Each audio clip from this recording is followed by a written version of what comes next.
brought to you by American Pistachios.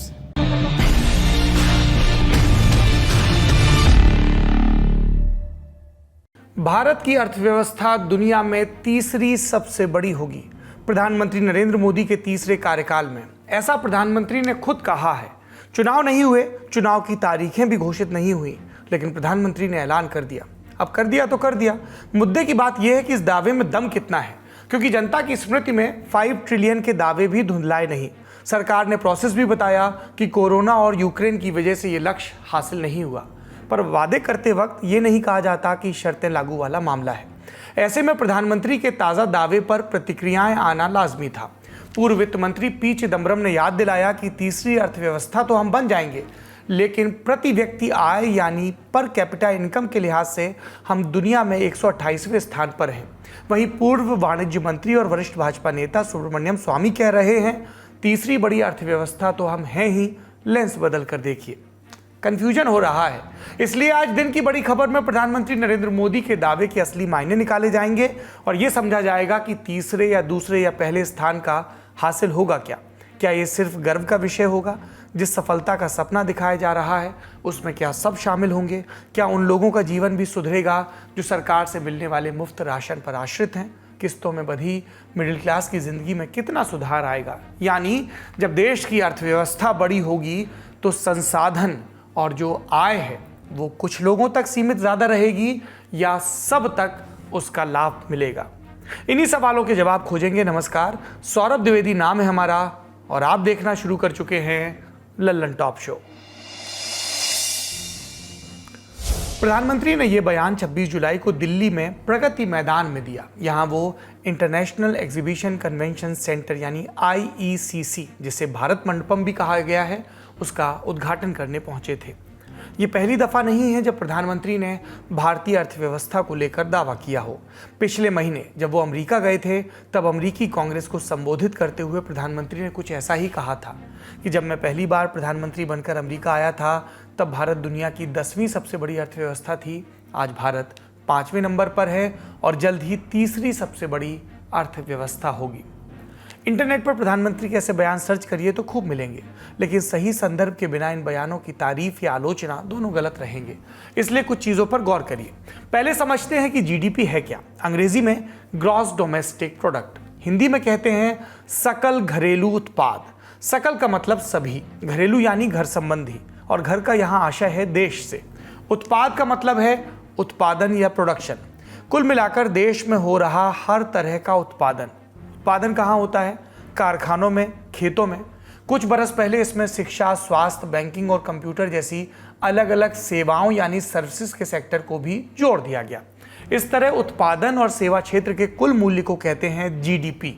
प्रधानमंत्री नरेंद्र मोदी लगातार इसी जीडीपी साइज के बढ़ने की बात कह रहे हैं और प्रधानमंत्री का दावा सही है कि बीते 8 साल में भारत की जीडीपी दुनिया में 10वें स्थान से 5वें स्थान पर आ गई।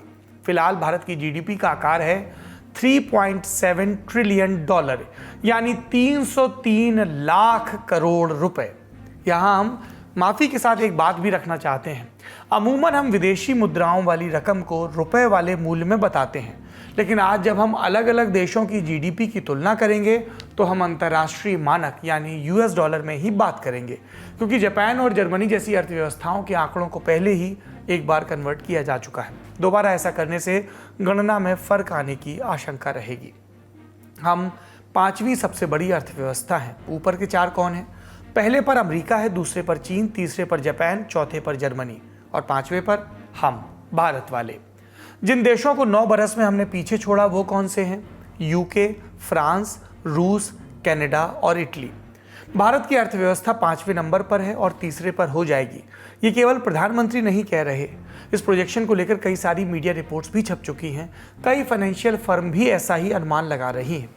पिछले साल नवंबर में अमेरिकी इन्वेस्टमेंट बैंक मॉर्गन स्टैनले ने दावा किया था कि भारत 2027 तक जापान और जर्मनी को पीछे छोड़कर दुनिया की तीसरी सबसे बड़ी अर्थव्यवस्था बन जाएगा।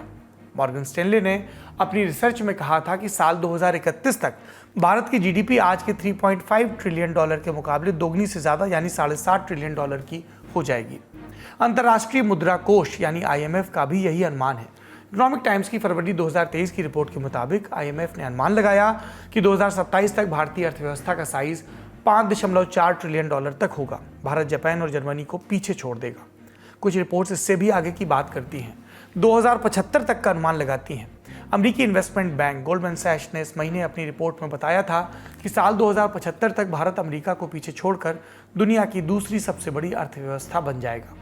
हमने आपको बताया जीडीपी के हिसाब से अमेरिका अभी सबसे बड़ी अर्थव्यवस्था है। इस रिपोर्ट के मुताबिक 2075 में चीन सबसे बड़ी अर्थव्यवस्था होगी। वैसे ये आधी सदी बाद की बात है, अभी वर्तमान पर लौटते हैं। गौर करने वाली बात यह है कि मॉर्गन स्टैनले, आईएमएफ या गोल्डमैन सैक्स ने यह नहीं कहा कि अमुक पार्टी या नेता के नेतृत्व में ऐसा होगा। उन्होंने एक सिस्टम के तौर पर भारतीय अर्थव्यवस्था को स्टडी किया और उस आधार पर अनुमान लगाया। आर्थिक मामलों के जानकार इन प्रोजेक्शंस को कैसे देखते हैं, ये भी समझ लेते हैं। जो प्रधानमंत्री कह रहे हैं वो बिल्कुल सही है और ये आईएमएफ का मैंने डेटा देखा था, जो इंटरनेशनल मॉनेटरी फंड है, और वो भी प्रोजेक्ट करता है कि इंडिया की इकोनॉमी जो है 2027 में तीसरी सबसे बड़ी अर्थव्यवस्था हो जाएगी, जर्मनी और जापान को भी ओवरटेक कर लेगी और उसके बाद सिर्फ यूएस और चाइना हमारे ऊपर रहेंगे। तो ये बात सही है और ये आर्थिक विषय जो जानते हैं वो लोग जानते हैं कि ये है और मतलब होना ऑलमोस्ट तय है, क्योंकि सबकी एक ट्रेजेक्ट्री होती है, एक अर्थव्यवस्था कैसे ग्रो कर रही है उसको देखा जा सकता है और उसके सारे अनुमान लगाए जा सकते हैं।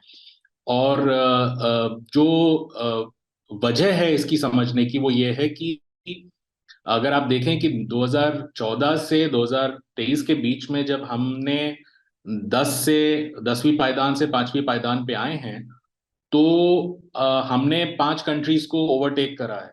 अगर आप उन 5 कंट्रीज का डेटा देखें तो आपको पता चलेगा कि ज्यादातर का हाल ऐसा है कि उनकी इकोनॉमीज ग्रो नहीं करी है।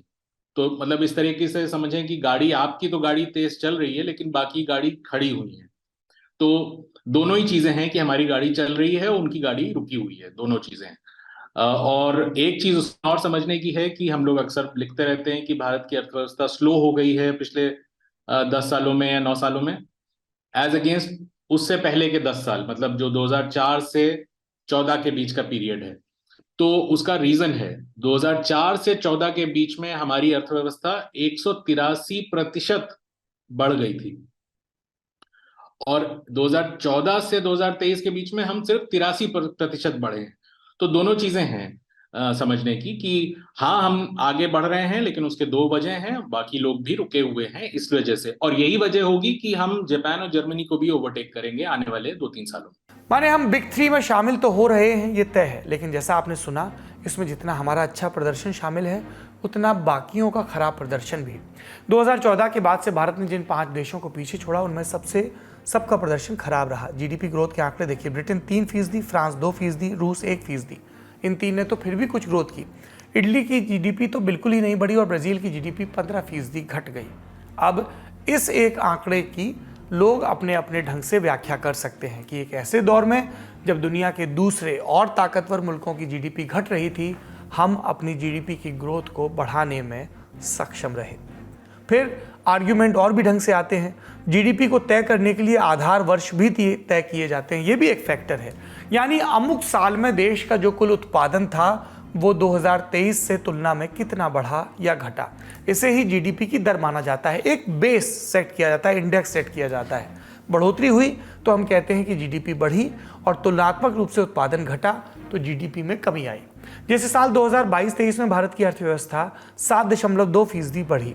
अब इस वित्तीय वर्ष यानी 2023-24 के लिए रिजर्व बैंक ऑफ इंडिया का अनुमान है कि अर्थव्यवस्था 6.5% की दर से बढ़ेगी। बीते साल विकास दर उतनी ज़्यादा नज़र नहीं आई, लेकिन बात बस तुलना की नहीं है। अर्थव्यवस्था वाकई सुस्त पड़ी थी। कहीं ना कहीं इसके आफ्टर इफेक्ट्स अभी तक हमारे सामने हैं। इसके बड़े कारण वही हैं जिनकी चर्चा ललन टॉप लगातार आपसे करता रहा। कोरोना महामारी, रूस यूक्रेन युद्ध, वैश्विक अर्थव्यवस्था में मंदी। इनके चलते मूडीज जैसी अंतर्राष्ट्रीय रेटिंग एजेंसी से लेकर भारतीय रिजर्व बैंक सब ने जीडीपी ग्रोथ के अनुमान लगातार घटाए भी थे। अब आ जाते हैं असल बात पर। भारतीय अर्थव्यवस्था लगातार बढ़ रही है, इसमें कोई दो राय नहीं। 10 साल की पिछली यूपीए सरकार यानी 2004 से 14 तक में भी अर्थव्यवस्था का साइज करीब 3 गुना बढ़ा था। आईएमएफ के मुताबिक 2004 में भारतीय अर्थव्यवस्था $700 बिलियन की थी, जो 2014 में बढ़कर $2039 बिलियन पर पहुंची।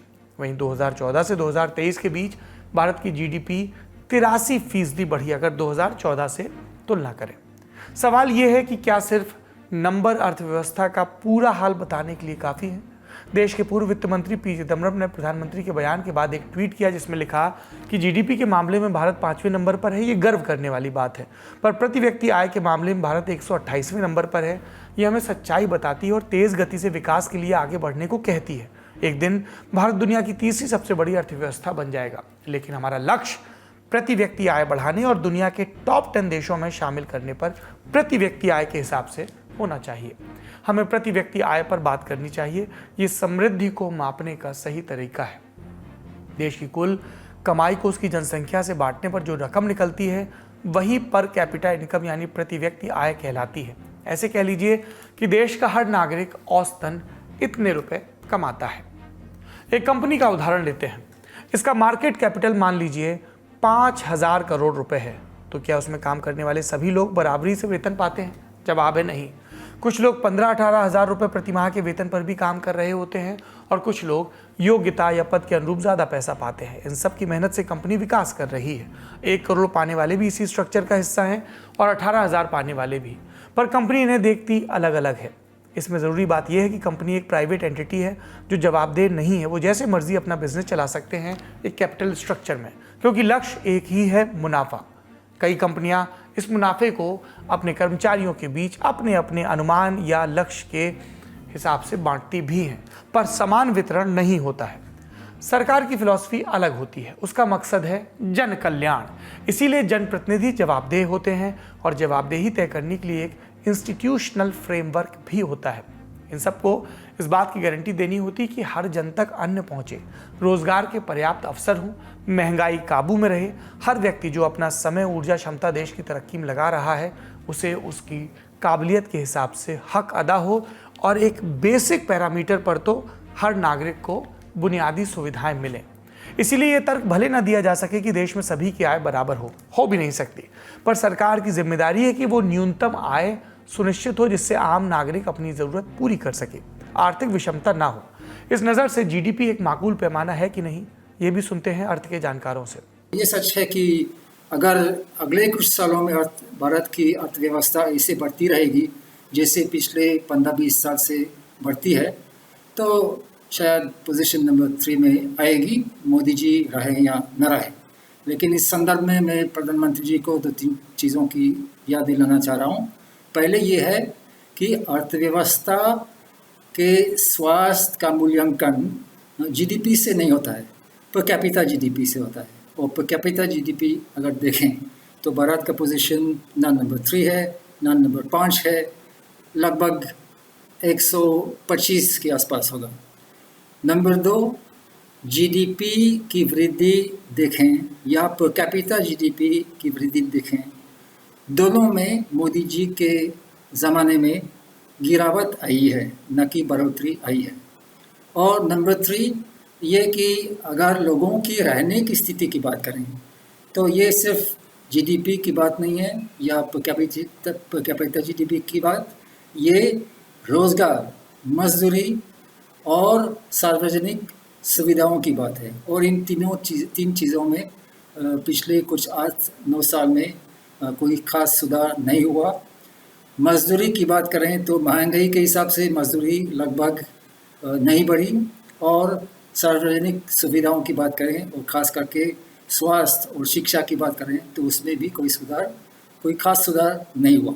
इसलिए मुझे लगता है कि भविष्य में अगर लोगों की रहने की स्थिति में सुधार लाना है तो आर्थिक नीति में बदलाव लाना पड़ेगा, और अगर आर्थिक नीति में बदलाव लाना है तो शायद राजनीति में भी बदलाव लाना पड़ेगा। ये बात समझने की है कि अगर मैं जानना चाहूं कि आपकी स्वास्थ्य कैसा है, आप स्वस्थ हैं कि नहीं, तो मैं सिर्फ एक क्वेश्चन से कुछ पता नहीं लगा पाऊंगा।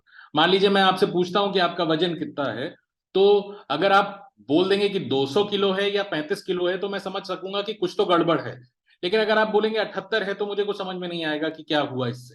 तो उसी तरीके से जीडीपी भी है कि जब आप किसी अर्थव्यवस्था को समझना चाहते हैं तो सबसे पहले आप जीडीपी को इसलिए जाते हैं क्योंकि जीडीपी एक एग्रीगेट वेरिएबल है, एक ऐसा बड़ा मूलभूत नंबर है कि जिसपे आप अपने आप को जज कर सकते हैं कि हम पिछले 5 साल में कैसा कर रहे हैं, और अगर आप इंडिया और पाकिस्तान और कंट्रीज को कंपेयर करना चाहें तो कर सकते हैं।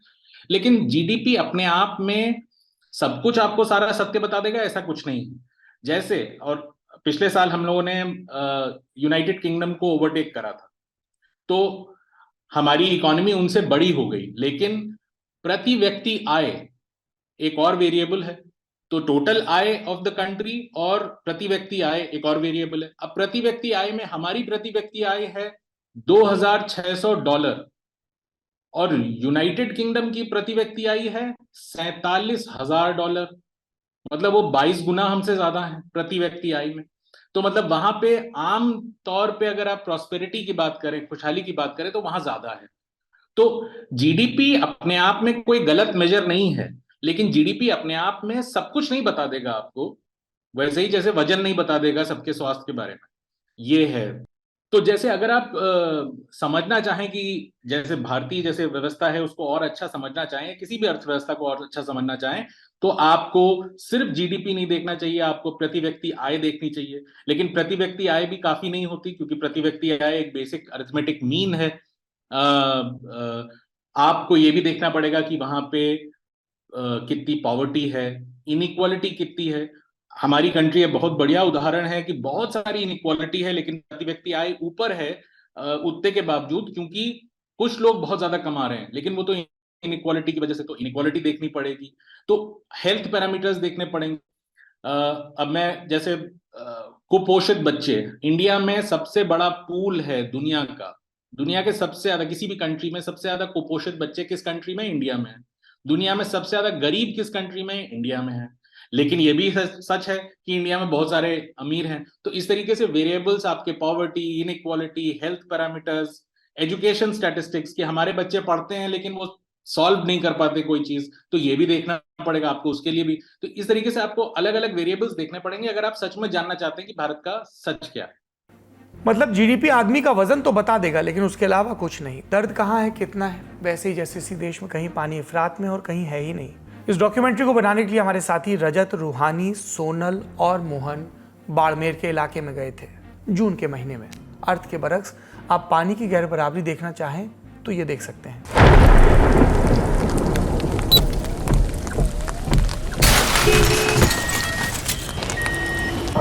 Parts of India, including the capital New Delhi, are seeing extensive flooding from heavy rains. Floods in northern India are threatening lives and livelihoods. About 100 people have died after record monsoon rains in India this week.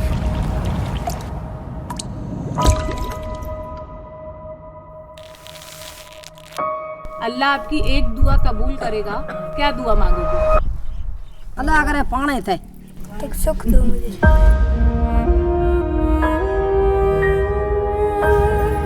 महिलाओं को सुबह से शाम तक और कुछ चिंता हो ना हो, लेकिन पानी की सबसे पहले चिंता है कि घर में पानी लाना है। दिन 4 गेड़ा, 5 गेड़ा, 6 गेड़ा करे जाओ। 80 साल की माँ 9 साल की है, ये मटका भर चल रही है। खारो पानी घी भिगो दा पी।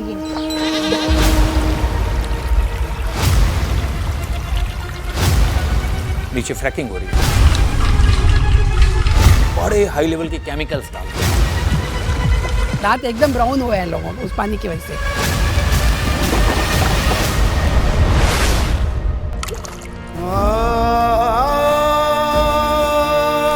कमाने वाला 1 और पानी पीने वाले 10। ये तो मजबूरी में काम कर रहे हैं, और पानी आसपास में नजदीक में कहीं नहीं। पढ़ना चाहती थी? पढ़ना बहुत चाहती थी। सजे स्कूल छोड़ दी पानी से।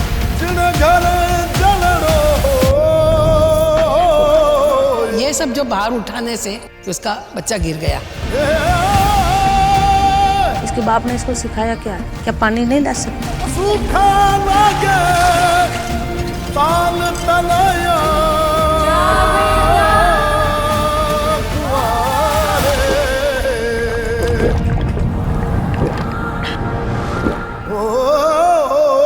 घर के सो आनंद हो।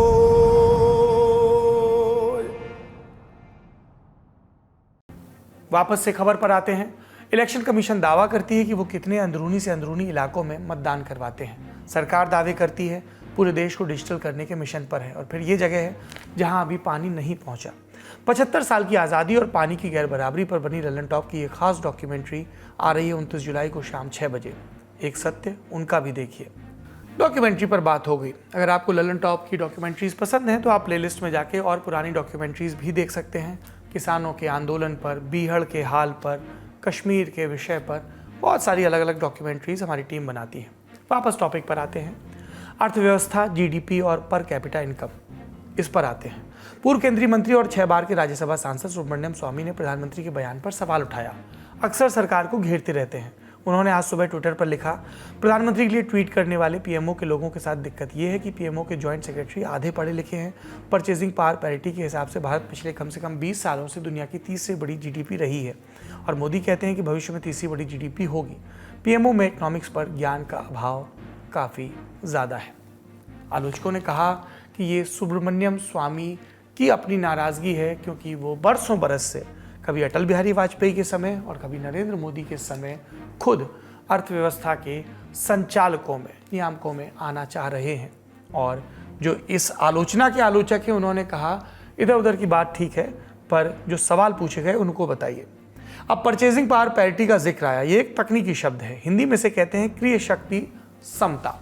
जितनी जटिल ये हिंदी है उतनी ही परिभाषा। आप यूँ समझिए, अमुक चीज़ की कीमत अलग अलग देशों में कितनी है। जैसे भारत में अगर कोई चीज़ 80 रुपये की, तो इसका मतलब नहीं कि आप तुरंत करेंसी कन्वर्जन करके कह दें कि अमेरिका में वही चीज़ $1 के लगभग मिलेगी। ज़रूरी नहीं। किसी भी चीज़ की कीमत अलग अलग फैक्टर्स पर निर्भर होती है और इसीलिए अलग अलग देशों के लोगों को अगर समान आय दे दी जाए तब भी उनकी क्रय क्षमता अलग अलग होगी। यही होता है परचेज पावर पैरिटी। कुल मिलाकर स्वामी की बात से हमें पता चलता है कि हर अर्थव्यवस्था में कई सूचकांक होते हैं, 10-20। तो जिसको भी देखना है अलग अलग लेंस से देखें। तो अब आ जाते हैं कि और किन किन इंडिकेटर्स को उनकी टोह ली जा सकती है। पहले प्रति व्यक्ति आय की बात करते हैं। परिभाषा हमने आपको बताई थी। ये भी बताया कि हमारा देश 128वें नंबर पर है। भारत में एक आदमी औसतन 477 रुपये रोज़ाना कमाता है। कितने लोग कमाते हैं? इससे ज़्यादा कमाने वाले हैं या कम, ये आप अपने आसपास देख लीजिए, अलग अलग जवाब मिलेंगे। वर्ल्ड बैंक के हिसाब से भी भारत अभी निम्न आय वर्ग के देश में आता है। IMF का अनुमान है कि 2028 में हमारी प्रति व्यक्ति आय सालाना 3 लाख रुपए होगी। भारत जिस जर्मनी को पीछे छोड़ने की बात कर रहा है, उसकी प्रति व्यक्ति आय 39 लाख रुपए है सालाना, और जापान की प्रति व्यक्ति आय 29 लाख रुपए है। जब प्रति व्यक्ति आय की बात कर ही रहे तो एक नज़र भारत में आय की असमानता पर भी डालनी चाहिए। अंतर्राष्ट्रीय संस्था ऑक्सफैम हर साल इस पर रिपोर्ट जारी करती है। इस साल जनवरी में रिपोर्ट आई कि भारत के 1% अमीर लोगों के पास देश की कुल 40% से ज़्यादा संपत्ति है, जबकि नीचे के 50% लोगों के पास सिर्फ 1% संपत्ति। ये साल 2021 के आंकड़े हैं। अगर ऊपर के 10% लोगों को देखें तो उनके पास देश की कुल संपत्ति का 72% हिस्सा है, बाकी के 90% लोगों के पास सिर्फ 28%। रिपोर्ट में यह भी कहा गया कि भारत की आधी आबादी, जिसकी देश की संपत्ति में कुल हिस्सेदारी 3% है, उसकी आमदनी साल 2020 में 13% कम हो गई। ऑक्सफैम की रिपोर्ट पर विवाद को एक तरफ धर दें तो भी एक पेच रह जाता है। पर कैपिटा इनकम पर एक कंप्लीट पिक्चर नहीं मिलती, वो सिर्फ औसत है। मिसाल के लिए एक ग्रुप में 10 लोग हैं, उनमें से 2 100 रुपये कमा रहे हैं और बाकी 8 शून्य। तो पर कैपिटा इनकम के फॉर्मूले से हर आदमी के हिस्से आए 10 रुपये। पर ये तो बाकियों का सच नहीं है, बाकियों के हिस्से तो शून्य ही है। पर नज़र 10 आ रहे हैं, पर वजह 2 लोग हैं जो मिलकर 100 कमा रहे हैं। इसीलिए पर कैपिटा इनकम भी सही आंकड़ा नहीं माना जाता। सही आंकड़ा नहीं माना जाता मतलब किसी भी देश में नागरिकों की क्या स्थिति है ये मापने के लिए। प्रति व्यक्ति जीडीपी को अगर देश की जनसंख्या से विभाजित करने पर एक संख्या आएगी, उसे ही प्रति व्यक्ति जीडीपी कहते हैं। आसान शब्द में कहें तो देश के हर इंसान ने औसतन इतने रुपए की प्रोडक्ट या सेवाएं बनाई। जीडीपी पर कैपिटा के मामले में इंडिया 194 देशों में 144वें नंबर पर है। अगला इंडिकेटर है विदेशी मुद्रा भंडार। केंद्रीय बैंक अपने पास कुछ विदेशी मुद्राएं जमा करके रखता है, इसे फॉरेन रिजर्व यानी विदेशी मुद्रा भंडार कहते हैं। ये रकम फॉरेन करेंसी यानी विदेशी मुद्रा, गोल्ड, सरकारी बॉन्ड के रूप में रखी जाती है। इस भंडार से इंटरनेशनल पेमेंट किए जाते हैं। इसके अलावा किसी फॉरेक्स रिजर्व इमरजेंसी स्थिति में देश की मुद्रा में स्थिरता बनाए रखने के लिए भी बैकअप प्लान के तौर पर काम करता है। फॉरेक्स रिजर्व के मामले में भारत 4थे नंबर पर है। यहाँ ध्यान देने वाली बात यह है कि डॉलर भंडार में भारत भले 4थे नंबर पर हो, जो कि एक उपलब्धि है, लेकिन डॉलर पर हमारी निर्भरता भी बहुत है, क्योंकि ऊर्जा के लिए हमें अपने बेशकीमती डॉलर खर्च करने पड़ते हैं। फिर आता है सूचकांक फिस्कल डेफिसिट का। सरकार के कुल खर्चे और कमाई के बीच का अंतर फिस्कल डेफिसिट यानी वित्तीय घाटा कहलाता है। मान लेते हैं सरकार को 100 रुपए की कमाई हुई लेकिन खर्च 123 रुपए का, तो फिस्कल डेफिसिट 23 रुपए हुआ। ये भी कह सकते हैं कि सरकार को 23 रुपए उधार लेने की ज़रूरत पड़ी। फिस्कल डेफिसिट के मामले में भारत 7वें नंबर पर है। अब बात करते हैं आयात निर्यात के बैलेंस की। भारत ने दूसरे देशों को जितने रुपए के सामान और सेवाएं बेची वो निर्यात हो गया, और जितने रुपए का सामान और सेवाएं खरीदी वो आयात कहलाया। आयात ज़्यादा है तो देश ट्रेड डेफिसिट यानी ट्रेड घाटे में होता है, निर्यात ज़्यादा है तो देश ट्रेड सरप्लस में होता है। 2021 में ट्रेड घाटे के मामले में भारत का दूसरा नंबर था। नरेंद्र मोदी सरकार में वित्त सचिव रह चुके सुभाष चंद्र गर्ग ने पिछले दिनों डेक्कन हेरल्ड अखबार में एक ओपिनियन पीस लिखा था। उन्होंने बताया कि तीसरी सबसे बड़ी अर्थव्यवस्था बनने के लिए मोदी सरकार को कोई विशेष मेहनत नहीं करनी पड़ेगी। अभी जिस रफ्तार में जीडीपी बढ़ रही है उस लक्ष्य को हम आसानी से हासिल कर लेंगे, क्योंकि जर्मनी और जापान की अर्थव्यवस्था स्थिर है। उन्होंने लिखा कि पिछले 10 साल में प्रति व्यक्ति आय के मामले में हम 147वीं रैंक से 141वीं रैंक पर आए हैं। पड़ोसी देश बांग्लादेश इस मामले में हमसे आगे निकल गया है। भारत तभी विकास करेगा और समृद्ध होगा जब देश के आम लोगों की प्रति व्यक्ति आय हायर मिडिल इनकम लेवल तक पहुंचेगी। ये हमने आपको अलग अलग आंकड़े बता दिए। अब ठोस राजनीतिक बात भी कर लेते हैं और पिछले से तुलना भी कर लेते हैं। ये बात सही है कि किसी भी ग्रोथ रेट को बरकरार रखने के लिए या बढ़ाने के लिए सरकारों को प्रयास करना होता है। तो इस मामले में आप नरेंद्र मोदी सरकार को श्रेय दे सकते हैं कि कोविड और यूक्रेन युद्ध और वैश्विक महामारी के बावजूद देश की अर्थव्यवस्था में वृद्धि हो रही है। पर जैसा हमने आपको इतनी देर में बताया, अर्थव्यवस्था में वृद्धि एक अच्छा सूचकांक है, पर एक और महत्वपूर्ण सूचकांक है कि ये जो जीडीपी में ग्रोथ हो रही है इसका लाभ देश के गरीबों को, देश की आम जनता को कितना पहुंच रहा है। क्या हमारा सोशल सिक्योरिटी सिस्टम मजबूत हो रहा है? क्या हमारे स्कूल और अस्पताल और बेसिक इंफ्रास्ट्रक्चर मजबूत हो रहा है? और क्या हम अपने देश के वल्नरेबल ग्रुप्स को, ज़रूरतमंदों को पर्याप्त मदद दे पा रहे हैं? क्योंकि देश की अर्थव्यवस्था का आकार बढ़े या घटे, उसमें एक चीज़ तो होती है कि आपका देश कितना बड़ा है। जैसे हम कहते हैं कि हमने दुनिया में सबसे ज़्यादा टीके लगवाए, तो हमें ये भी याद रखना होगा कि दुनिया में हमारी आबादी का हिस्सा कितना है, और उसके हिसाब से हमेशा तुलना करनी होगी।